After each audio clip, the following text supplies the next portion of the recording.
supper and a mother at the best place around. Some stupid with a flare gun burned the place to the ground. Smoke on the water, fire in the sky. Smoke on the water.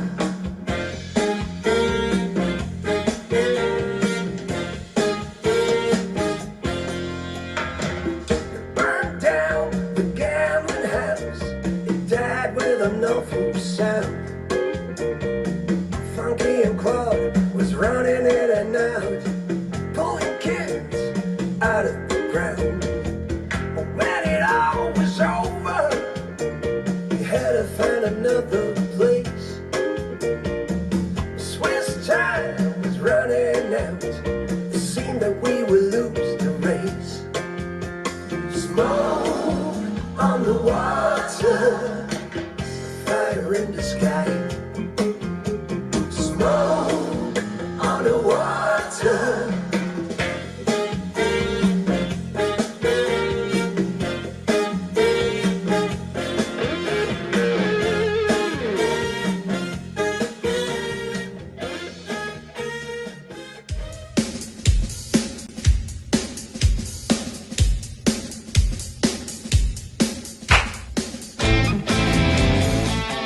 You wanna know what goes on backstage? Oh, come on. Let me take you by the hand. Ow! Rudy, are you ready? Ladies and gentlemen, The way I see it, Barry, this should be a very dynamite show. You know, I have no idea what the name of this program is, but you're watching it. Backstage, All you ever want, backstage, all you ever need. backstage. Your dreams will be fulfilled once you are there. You'll never wanna leave. You wanna sell your ass for that backstage pass. Backstage is just for the invited. Backstage, they've laid on everything. Hello, darlings. Hello for another episode of RUDI BACKSTAGE INTERNATIONal. And this time, we're mainly talking about Tina Turner. I love Tina to death, and Tina Turner is a legend. She is an icon. She is a very, very important person in the rock world. And I did talk a little bit the other day, I think, about this new book. But about the latest book that she did, which was a biography. But I also want to talk a little bit of how I see Tina, because Tina has a very, very interesting and life, and she's now 80 plus years old, and there's a few very interesting aspects. I mean, for example, I really like the fact, or I think it's interesting, that she turned to Buddhism. And I remember I was there once when she did some recording for a special CD, which was mantras, where she, was, this was not for commercial. Yes, you could buy it, but it was not meant as an album that wants to go into the charts. It was an album that was showing what she was, how she lived, and which was the Buddhism way of life. There's quite a few celebrities who turned to Buddhism as a religion. I think it's much better than Scientology, if I may say that. Scientology for me is not a religion, it's a sect. But anyway, that showed that there was very deep things going on in Tina Turner's life. I mean, I know her very early on. I remember first time I think we met in Vienna. There's a photograph of that. And I was very, very impressed by the way she performed in the evening and on stage in the Wiener Stadthalle. And then we had many. I was even doing a video once for a very it didn't become a hit. And I was in discussion of doing a video for steamy windows, but I wasn't picked.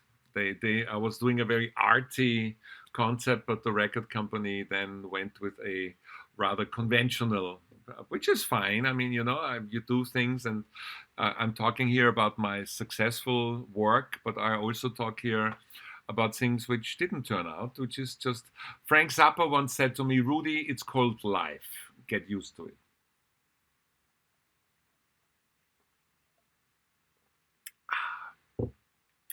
This episode is, by the way, the episode is, by the way, presented by Ibis and powered by Hard Rock Cafe Munich. So, one thing, I mean, Tina, where she came from, was a very difficult relationship with Ike.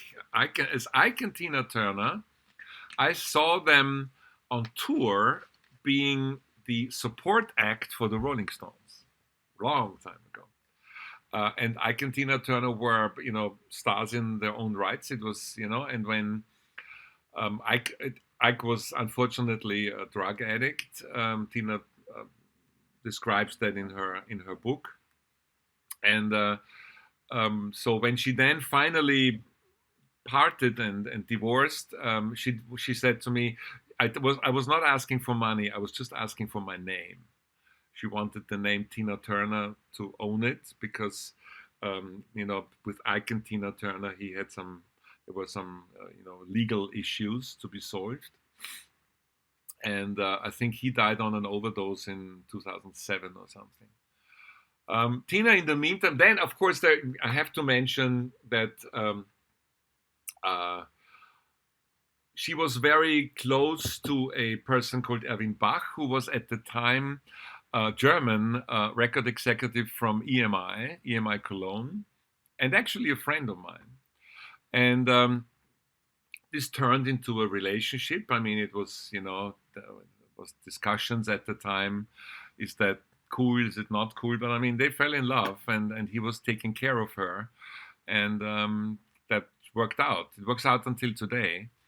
And Erwin then became EMI boss in Switzerland for some time. They have their house in Switzerland. I've been there when I visited Jim Beach and the Queen family. It's not far. This is or David Bowie, and they're all not so far away from each other. And Tina was, for me, she's simply the best. I mean, she with if you think that when she made her second career with Private Dancer, where she already was, she was not a teenager anymore, and then had this great career with world success and, Rock in Rio and hundreds of thousands of concert tickets sold and millions of records. I mean, that was already her second career, because with Ike and Tina Turner, she was already successful. She didn't earn any money, she said, but I mean, she was already a household name. So they are very good friends with she's very good friends with the Rolling Stones.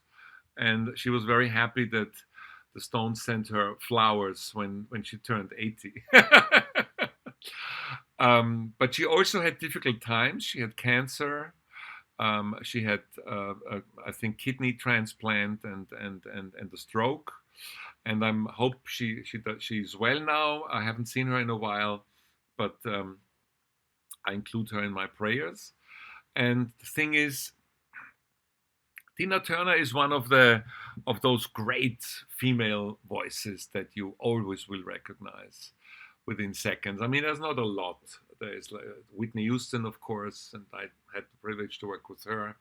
There's Tina Turner. There is, if you want, Liza Minnelli, who was who was Freddie Mercury's favorite. This is why she sang at the Freddie Mercury tribute concert.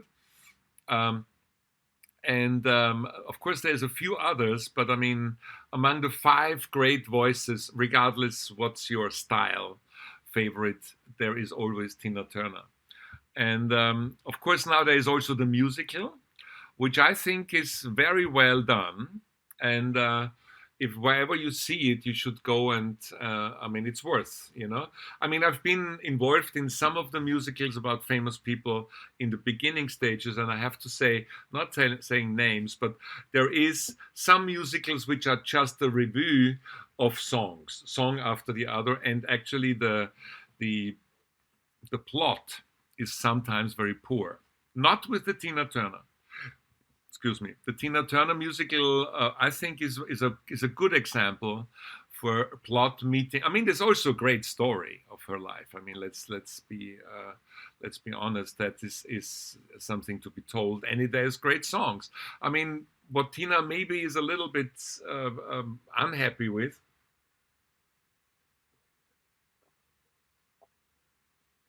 Excuse me. This is my, you know, I'm in the middle of working on new things, including a new project for America, for the USA, and another one for Germany. There's a German project for David Bowie in the talks, and there's even a 4-part television series about my life in the talks, including America, but I talk about this some other time. I try to focus on Tina Turner, and so the musical, I think, is a very good example of a good musical. You know, there are musicals, you know, on ABBA, on Michael Jackson, of course, the Queen musical, and it depends how you see that. I mean, with some of those musicals, obviously, it's the closest you come to a real concert of the band, because the band or the artist is not alive anymore, yeah, or the band is not existing anymore. With Tina, who is around still, and I hope she becomes 100 years old. This it's different because it tells also essential parts of her life, and but I mean, what I wanted to say is, she never wrote a lot of songs herself. She always had great songwriters, Simply the Best, you know, a Private Dancer, What's Love Got to Do with It.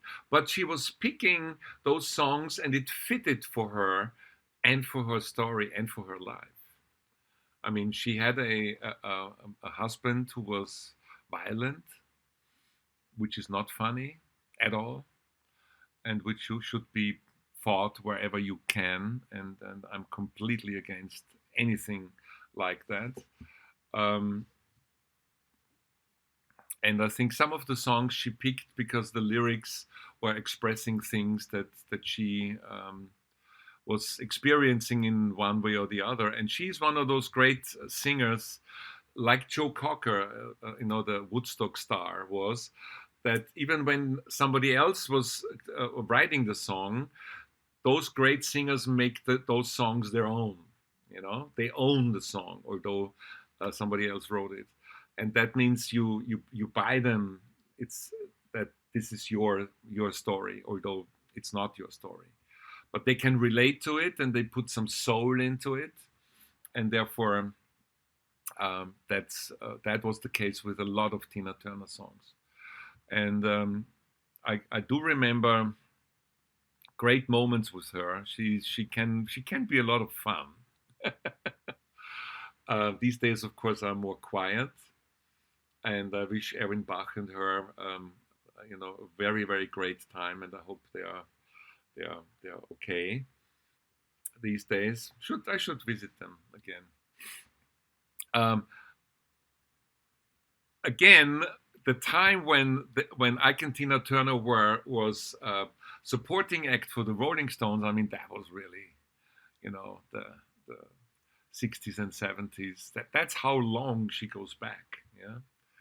I mean, do write me to my platforms if you want to know about certain songs of Tina Turner or certain aspects. We should do a Q&A, RUDI Backstage International again. So please use my platforms to write questions, and I'm going to give out some prizes again for people who are contributing and asking questions. Well, on the other hand, I'm very, very busy. My whole time schedule was how should I say? I had to change it because my son Ruby became corona. He got COVID-19. He was positive, and this was not fun. And for a father, I'm very, very sort of concerned always. I was always concerned, and he got it. His girlfriend got it first, and there are a few people. Benny hasn't got it yet, and I haven't got it yet. But in the moment, that's one of my biggest concerns. That's also why you see a lot of sleep missing here with as Papa Rudi Dolezal has some thoughts always for his sons. Tomorrow, Benny and I, we decided to go out and play billiard, pool billiard. Benjamin is a very cool pool billiard player. Ruby, of course, when he's not ill, is a great sportive young man. I mean, he usually, before he goes to school, he's finishing high school now, he usually goes and does workout in a workout studio. So he gets up at 5 in the morning, go and does some workout, and then he goes to school. I think that's quite a discipline. So that's a few private things at the end. I hope you're all fine. Be careful with the pandemic. It's not over at all, and it's very, very...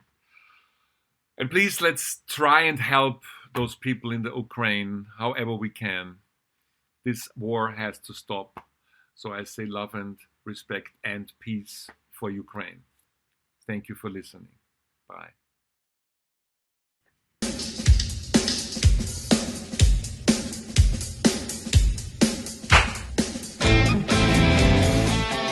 You wanna know what goes on backstage? Oh, come on.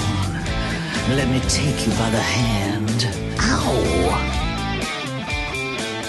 Rudi, are you ready? Ladies and gentlemen,